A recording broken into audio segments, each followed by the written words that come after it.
ऐसा बाप नहीं चाहिए। एक बड़े शहर में रतनलाल अपनी बेटी संध्या और छोटे बेटे कुणाल के साथ रहता है। रतनलाल बहुत गरीब है और शराबी किस्म का आदमी है। वो रिक्शा चलाकर अपना जीवन यापन कर रहा है। रतनलाल एक अधेड़ उम्र के आदमी योगेश्वर को कभी कभी अपनी रिक्शा से मार्केट या मंदिर छोड़ता है और कभी कभी बाजार से उसका सामान भी ले आता है। एक दिन रतनलाल योगेश्वर से कहता है, साहब, आपके पास गाड़ी है, फिर भी आप कभी कभी रिक्शा से क्यों जाते हो? इन शहर की गलियों को आराम से देखना मुझे बहुत पसंद है। ठीक है साहब, मैं चलता हूँ, कल फिर आऊँगा। अरे रतनलाल, रुको तो। मैंने सुना है कि तुम अपनी बेटी को कुछ पैसों के बदले किसी को दे रहे हो। अभी किसी को बेचे नहीं तो क्या करे साहब।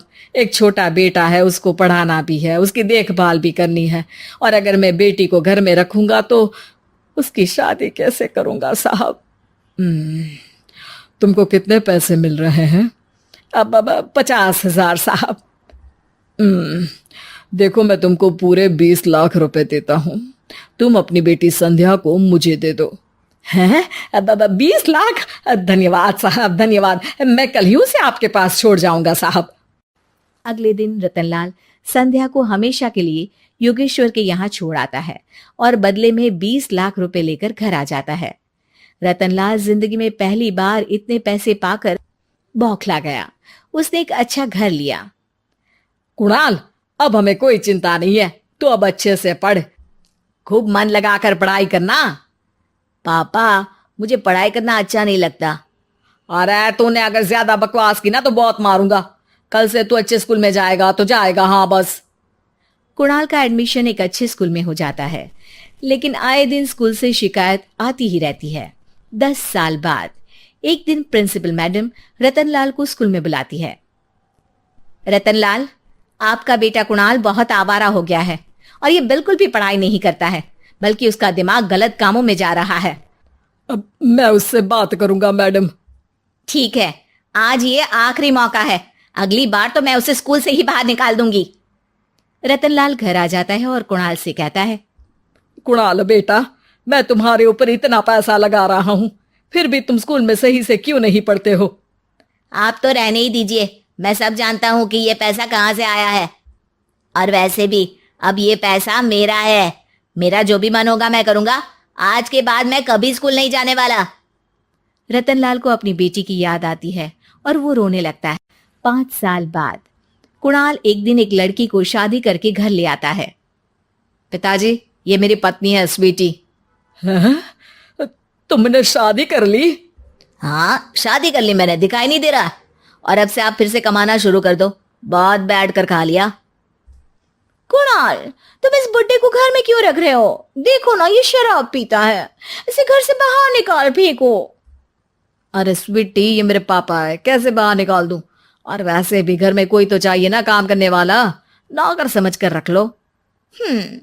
इस बुड्ढी को तो घर से बाहर निकाल कर ही रहूंगी मैं कब तक इसके लिए खाना बनाऊंगी? स्वीटी एक दिन घर के बाहर पार्क में अपनी दोस्तों के साथ बैठी होती है।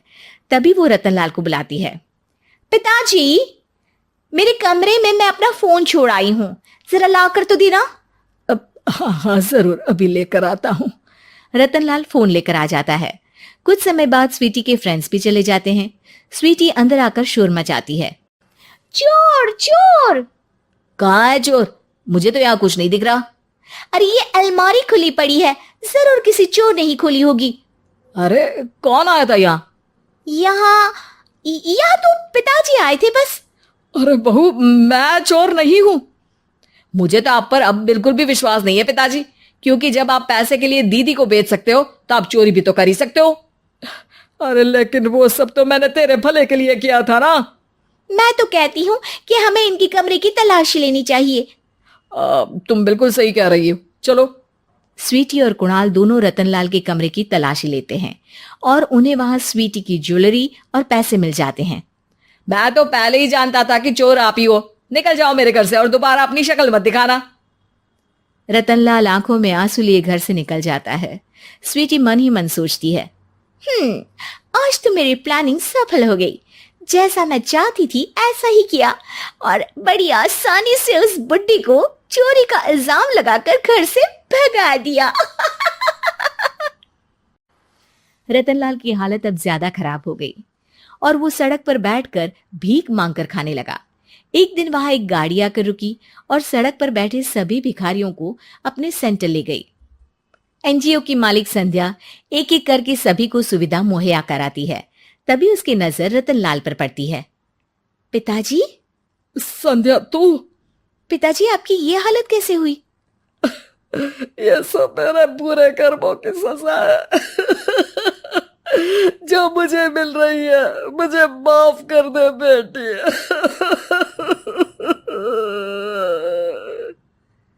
पिताजी, मैं आप पर बिल्कुल भी गुस्सा नहीं हूं, क्योंकि आपने मुझे यहाँ भेजकर अच्छा ही किया। मेरी जिंदगी बदल गई। लेकिन ये सब हुआ कैसे बेटा? आप ये नए कपड़े पहनो, तब तक मैं योगेश्वर अंकल को बुला कर लाती हूँ। योगेश्वर अंकल? हाँ अंकल।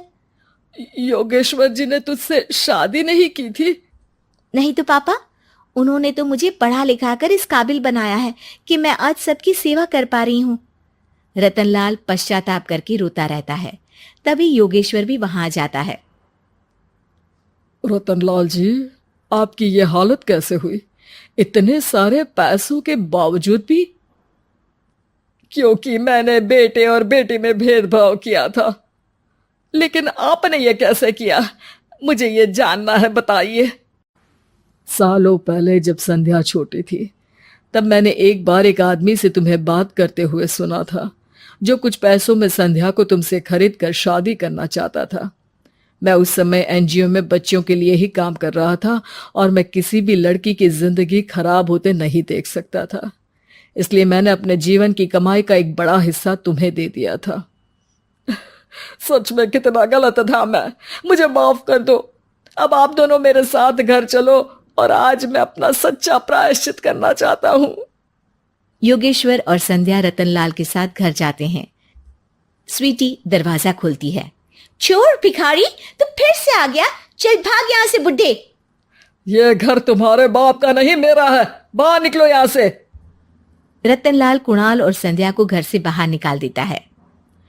योगेश्वर जी, अब ये घर आपका है और अब आप यहाँ एक और एनजीओ खोल सकते हैं। शायद अब ये सच्चा प्रायश्चित है। संध्या अपने पिता के गले लग जाती है।